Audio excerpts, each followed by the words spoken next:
dafay Daouda porter plainte Wali mi voilà. ngi insiste un tout petit peu nee na dafa nekk ak avocat bu Voilà Bachir ñu jël ko Fofana oui. di maître Baro Daouda maa ngi lay nuyu bu baax. maa ngi lay fay Fatou. yaa ngi en direct actuellement. waaw ñu déglu avocat maître Baro moom muy mu wax ci mbiru Bachir Fofana il fallait que dem ko envoyé ba le 30 septembre mais ñu bàyyi ko moom mu wax ñaari baat le temps que. D'accord. Ok.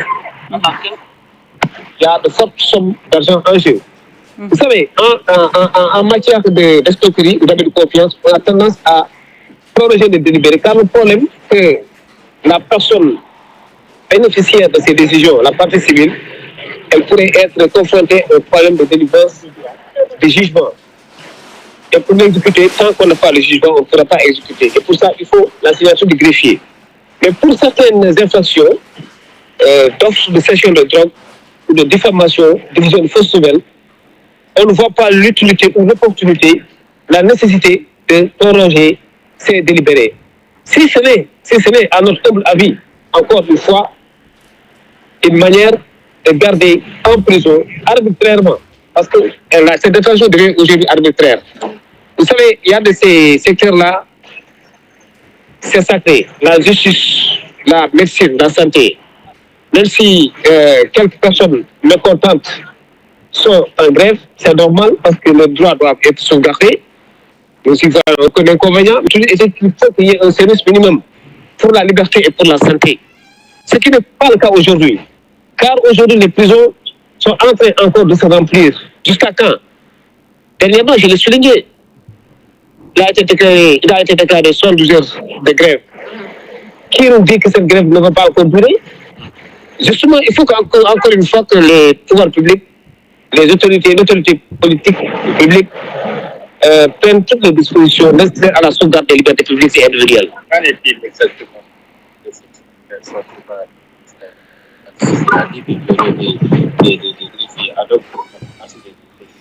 Oui, le ministre de la Justice, la loi lui permet de procéder par réquisition. C'est vrai qu'il a fait état de cela. Mais ce que je vous parle, nous n'en connaissons pas les tenants et les aboutissants. Et de ces personnes-là qui sont chargées d'application de cette mesure. En tout état de cause, aujourd'hui, il est important que les personnes soient détenues arbitrairement ou illégalement, soient jugées et relaxées purement et simplement. Car nous estimons qu'aujourd'hui, encore une fois, je l'ai dit tantôt, la détention est arbitraire. Parce qu'on ne peut pas évoquer comme motif la grève des greffiers. Les motifs qui sont évoqués pour renvoyer un dossier ou proroger un délibéré, c'est une demande de rabat de délibéré qu'un avocat formule ou une personne qui est concernée dans une affaire. Et que souvent le juge ordonne un complément d'enquête, quelque chose comme ça. Il faut vraiment des éléments quand même de nature à faire proroger ces délibérés, qui se fondent vraiment sur le droit et mais pas sur une grève. C'est pourquoi nous estimons que cette détention, à partir de ce moment, à chaque fois que les délibérés sont prorogés pour cause de grève de greffier, les détentions deviennent aujourd'hui arbitraires. Et dans le cadre d'un état de droit, quand même, c'est inquiétant, c'est alarmant. On tire la sonnette d'alarme et on parle à l'endroit de la communauté nationale et internationale pour que vraiment tous ceux qui sont épris de droit se saisissent de cette affaire, de cette grève qui n'a pas duré, qu'une solution soit retrouvée au grand bénéfice de tout le monde. Mais surtout de ceux qui sont en prison. Ces gens souffrent aujourd'hui. Il fait très chaud. La liberté, c'est le principe. La détention n'est qu'une exception. Aujourd'hui, on a comme l'impression que la détention est en passe de devenir le principe, ce qui est regrettable, ce qui est critiquable. Vraiment. On le regrette. ci wolof waaw léegi nii tribunal dafa jàpp ne day dakkaat encore délibéré yi ba le 30 juillet incha allah tribunal lan la jàpp comme motif mooy que ne greffier yi dañ bëgg grève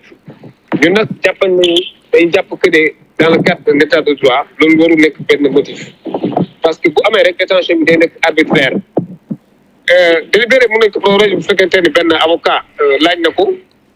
wala na ñaan rabat de délibéré wala juge bi prorogé bu fekkente ne parewul amagul ay éléments yu doy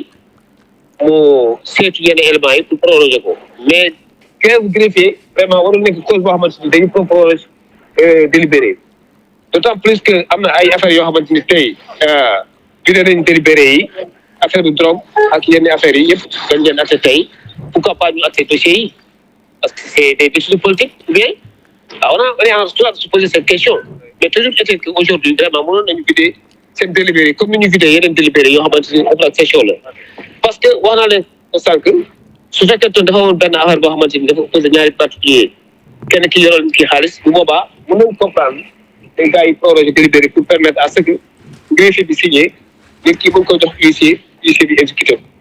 mais affaire fii diffamation kii diffusion de fausses nouvelles la c'est le ministère contre les particuliers donc on ne voit pas vraiment l'opportunité aujourd'hui l'utilité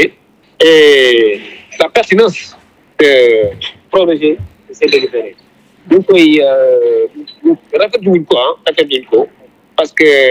prison xam nañ li ci nekk dafa métti trop ay pères de famille ñoo fa nekk te su fekkente ne par exemple greffier gi moom te mun am ñu bëri ñu bàyyi leen parce que souvent à chaque fois bu ñu prononcé délibéré ñii dañ leen di relaxé ñii condamné leen mais am na solo quand même nit ki xam su mu fekkee soit ñu condamné ko wala ñu bàyyi ko mais à chaque fois boo ñëwee ñu ne grève bi greffier dañu grève ba kañ 2026 2027 wala 2030 mais il faut nous prendre au sérieux parce que lii bu continuer kenn xamul kañ lay jeex te ñoom aussi waruñu nekk grève waruñu def grève en même temps prisonniers yi nekk prison ñu naan tant que grève yi pare duñ leen génne est-ce que gis nga loolu mu mën a def si réew l'heure est grave l'heure est grave. voilà Bamba ñoo ko déggandoo mi ngi noonu mu nekk maître Baro nekk avocat ki nga xam ne moom moo di Bachir Fofana tey la ñu ñëwaatoon ca tribunal ngir jël délibéré bi ginnaaw ay yoon ñu koy dàqaat nañu ko ci ay kàddoom mu ne bala 30 juillet la ñu fas yéene ñëwaat pour xool ba xam dinañu ko àtte moom Bachir Fofana une semaine lay doonaat ci kanam. waaw encore waaye. c'est tellement désolant aussi c'est tellement désolant parce que je pense même démb ñu ngi doon ko waxtaanee bi ñu fi toogee Soxna Fatou certes le ministre de la justice am na loo xam ne aussi def na ko mooy wax leen nañu dem liggéey par force et que par la suite gis nga également beneen communiqué bi nga xam ne génnee nañ ko di wax que ne loolu moom xalaatul ko et apparemment bi ma dégloo yenn ci expert ci li ministre bi wax aussi loolu mën na dem sax ba ñoom ñu ci dagg seen i salaire rek dàq leen et cetera et tout donc je pense que loolu mu ngi noonu mais li ma ci waxaat rek mooy Fatou grève bi nañ ci wax parce que c'est la 3e fois ci ñoo xam ne waroon nañ leen wax fan la ñu féete est-ce que dañuy tëdd wala est-ce que duñu tëdd ak direction yi ak directive yi nga xam ne le ministre de la justice joxe woon na ko loolu fan la mujj parce que dafa waxoon nañu jël seen matukaay ba délibéré yi aussi ñu koy amal léegi nag gis nañ ne Bassirou Fofana boobaak léegi àtte nañu ko mu ngi ci kaso gi di xaar à chaque fois ñu ne grève am na ñu ne daxaar nañ ko Moustapha Diakhaté également mu nga fa mais peut-être ces personnes ñooy ñi nga xam ne siiw nañu mais Fatou ñi nga xam ne tey def nañ ci kaso gi 2 ans amoon chance tey taxaw ñu àtte leen Fatou ñi nga xam ne def nañu 5 ans ci kaso gi amoon occasion tey ñu àtte leen tey Fatou ki nga xam ne dafa waroon voyager semaine bii nii war a ut li nga xam ne moo di ay papier ay casier judiciaire ay nationalité ay yeneen ak keneen kooku tey il sera obligé mu wéy di toogaat wala mu dàq li nga xam ne moo di voyage am donc moo tax ma jàpp ne jafe-jafe yi nga xam ne les travailleurs de la justice surtout li nga xam ne moo di greffier yi ñu ngi moo tax ñoom ñuy grève mais nañu woote waxtaan parce que si ça continue comme ça aussi ça risque vraiment d'être très très très très compliqué Soxna Fatou bu ñu continuer nii dina compliqué yaa ngi dégg ne kaso yi actuellement fees na parce que bu fekkee da ngay def mandat de dépôt te jugement amul wala ñi ñu àtte ba pare ñu war leen def délibéré ñu tee leen ci kaso gi mais est-ce que jarul sax ñooñu tey ñu may leen liberté provisoire pour xam lan mooy seen ëllëg mais xëy di jël ay nit di sol ci kaso gi te ñi war a àtte génn peut-être ñun dañu wéyaat des ci kaso gi loolu je pense que ça reste li nga xam ne moo di compliqué lii tey c'était prévisible parce que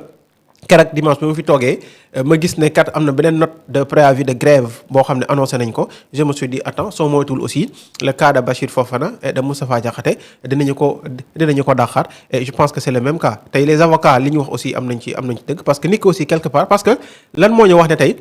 juge bi waxul ne kat dafay bàyyi peut-être Moustapha Diakhaté kon jour bi ñu fa tooñ yëpp peut-être ñu ngi koy tooñ wala et cetera et tout de même que également ki nga xam ne moo di Bachir Fofana tey bu fekkee aussi dafay tëddaat yeneen jour et cetera et tout donc on comprend mais l'essentiel là je pense que jafe-jafe yi nga xam ne justice mu ngi koy jànkuwanteel nañ ci taxaw